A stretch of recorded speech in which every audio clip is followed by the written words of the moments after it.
Hi guys, my name is Dylan. So today we'll be talking about a topic which is a rather debatable one. Is property investments still viable in 2023? Okay, so this question popped up because we were having a debate among our friends that should we invest in stocks or in property? Okay, so because during our parents' era, 20, 30 years ago, right, whatever property they bought, say last time 500,000, and today the price will definitely be around 2 million, 1.5 million, 3 million, depending on the location they buy. But in this modern era, right, there are many other platforms for us to put our money at. Example, cryptocurrency, shares, ETF trackers, even watches is also one of the options. So there are many kinds of investment for us to, there are many options for us to put our money at. Okay, and my take is yes, property investment is still viable, but it's more inclining towards the rental game rather than the capital appreciation game like how our parents did. Okay, so I'll be explaining why later, but before we go into what is property investment, right, you have to understand one thing which is called leveraging, because leveraging in property investment has a very high correlation. Okay, so leveraging in property, it means that it's 10 times but spread across 35 years. What does this mean? It means that for those who don't know, everyone in Malaysia, we have two chances for us to get a 90% residential loan from the banks. Okay, so if say today, if I were to invest in a property which is 500,000, right, 10% of it, which is 50,000, will be from my side. I have to fork out the 50,000, and the remaining 90% will be getting a loan from the bank.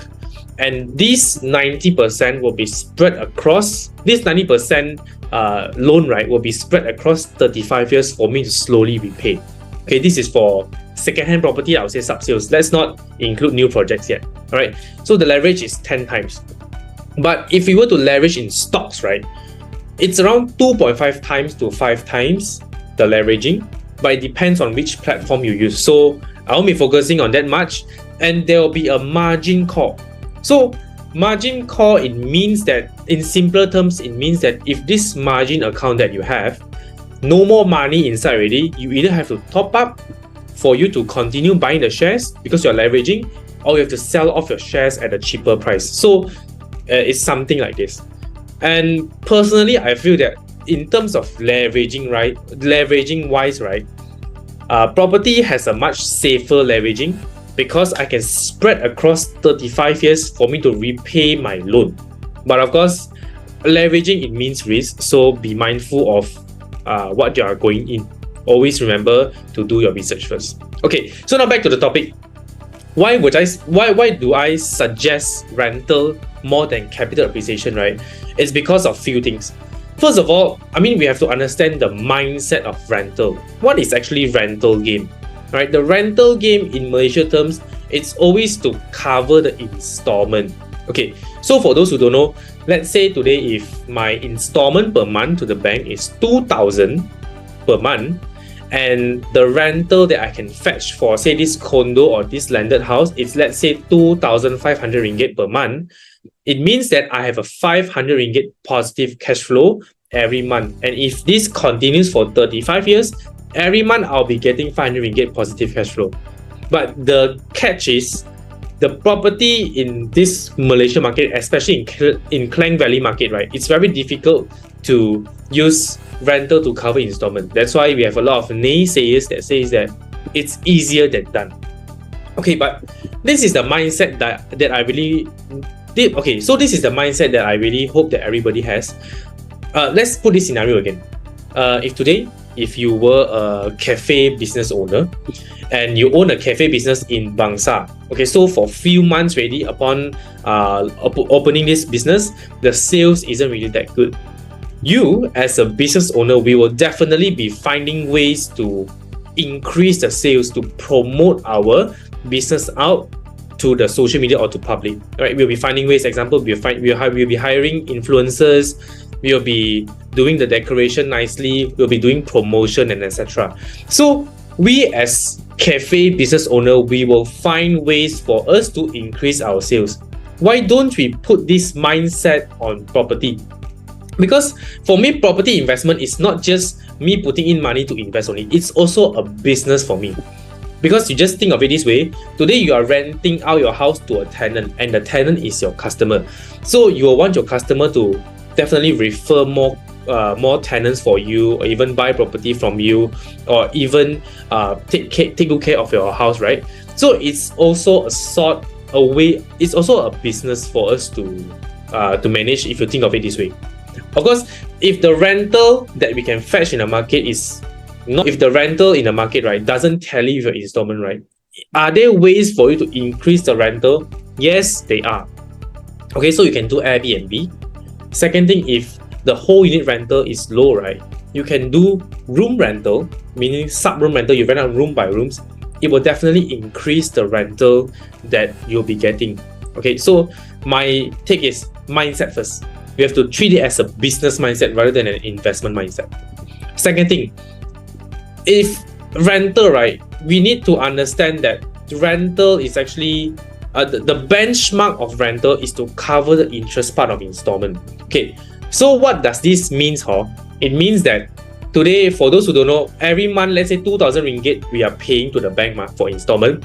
80% of it will be interest and 40% of it will be the principal, meaning the original money that you get.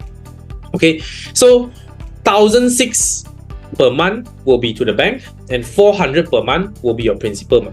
So in other words, if let's say if I can find a rental, or the benchmark with the rental, the benchmark of the rental is say 1,600 ringgit, right, per month, it technically means that I'm getting a loan from the bank interest-free for 35 years if this continues.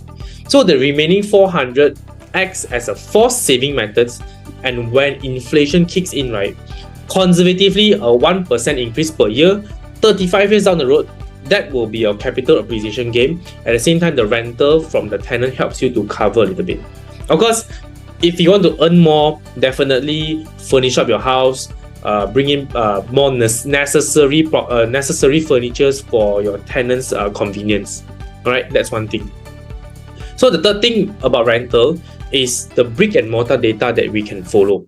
Okay, what does this mean? It means that, for example, today if I were to buy a property, say in KLCC, and the installment per month is 4,000 ringgit. Okay, I can judge on whether the rental I can judge on the installment does it make sense with the rental.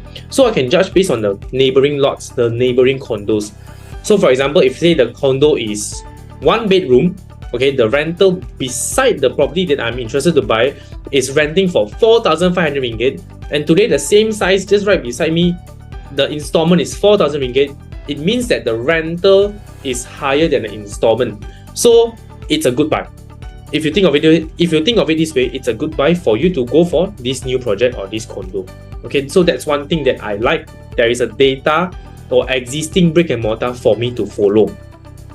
So there are a few other tips. For example, you can follow human traffic flow. Human traffic flow, it means that there is demand. You look at the demand for that space. Example, in Bangsar South, there are a lot of job opportunities and a lot of commercial lots there. It means that there is demand for people to go in and out there. So demand will also translate to higher rental because everybody want to go there, but at night they will be leaving there. So morning they go in to work, at night they'll be exiting the place back to their house. So this traveling period is also quite hefty because for those who are staying further, you have to drive maybe 1-2 hours. Why not I just stay inside Bangsar South? So this is one of the scenario lah. Okay. Second thing is by LRT station. So another easy way is if we buy properties near LRT, it's sort of assured the rental, but do bear in mind that properties that are nearby LRT, right? Because developers also know, or your seller also will know, okay, it's very high demand. So the price will definitely be slightly jacked up. So be mindful of the price that you're getting in. Always compare the brick and mortar data like I mentioned initially to compare whether does it make sense in terms of per square feet and in terms of the rental and the installment. Do keep in mind on that. Okay, so that's why I feel that rental game makes more sense. The reason why I feel that capital appreciation doesn't work anymore, right? It's not that it's not happening in Malaysia. It still happens, but in different location. Okay, so if you're telling me that if you want to buy a condo in KL, 3-4 years later, you want the property price to gain 100,000, 200,000, I feel that it's a little bit impossible. It's near to impossible. Okay, but if you're telling me that you buy a property, say in Johor, a double-story landed, and today you hope that the price 4 years later have a 50k, 100k increase, yes, it is possible. Because capital appreciation means that that location is not yet or not so developed. Okay, so which means that there are potential, there are few more lands, few more infrastructures for it to grow, for it to be built. So capital appreciation and rental goes in separate ways. If you want higher capital appreciation, it means that the rental at this moment is not really that high. Definitely cannot cover installment. So the question is, are you willing to wait for 4 years, 5 years, 7 years, 8 years for the property price to increase that much? At the same time, your installment, maybe you have to fork out 50%, 60% of the installment, and the remaining one will be from the tenant. So that's one thing. Second thing, capital appreciation will still work in commercial properties. So by saying commercial properties, I'm referring to factories, I'm referring to shop lots. So these two factories and shop lots, right, it requires a very huge amount of initial sum to invest in initially. So it's more difficult for people to enter or to buy. Hence, the supply for this kind of properties is lesser, which in other words, the demand will be higher for people to rent, and people who can afford to buy will definitely, there will be a price increase for your second-hand buyer. Okay, the third thing will be catalyst. In order for your property to increase in terms of price, right, it needs a catalyst. Example, today, I believe all of us know in KL there are 3 pavilion shopping malls. Okay, the first one is in Bukit Bintang, second one in Bukit Jalil, third one will be in Damansara Heights. So, initially when this is a true story where last time in 2016, 2017, they announced that Pavilion will be coming in Bukit Jalil, and they're building a mall called Pavilion Bukit Jalil, or we call it Pavilion 2 at that time. Okay, so there are two groups of people. Okay, the first group is they buy the property near Pavilion Bukit Jalil because they feel that, wow, I can finally buy a property near Pavilion, and definitely the price will increase, the demand is there, it will be very luxury, etc. And the other group of people, they are saying that, why do I need 2 pavilions in just such a small KL? Right? So there are two groups, they always debate here and there. Okay, so last time I remember the price was around 800 ringgit per square feet in that area. And till now, 2023, the transacted price, after the malls are all completed, right, the transacted price of that same condo, which is surrounding Pavilion 2, right, it is around 1,000 to 1,100 ringgit per square feet. So within that, just 3 to 4 years time, right, the capital appreciation is there because there is a catalyst. But is it risky? I would say yes. It's slightly riskier compared to the rental game. Hence, I feel that rental game is a safer choice, safer bet for us. Okay, so to summarize up everything, I would suggest people who go for it. I would suggest people who is interested in property investing, do be mindful on the rental. Focus more on the rental. Does it make sense? Does it tally with the surrounding rental and your current installment for the property, rather than aiming for capital appreciation? Because capital appreciation will happen, it's just that it's not so fast. Down the road, after 35 years, definitely your property price will increase because inflation will kick in. Okay, so that's all for my input. Focus more on rental property rather than capital appreciating property if you're someone who is risk adverse. If you have any questions, do comment below. If you feel useful and if you like it, do share, like and subscribe, and I'll see you in my next video. Bye.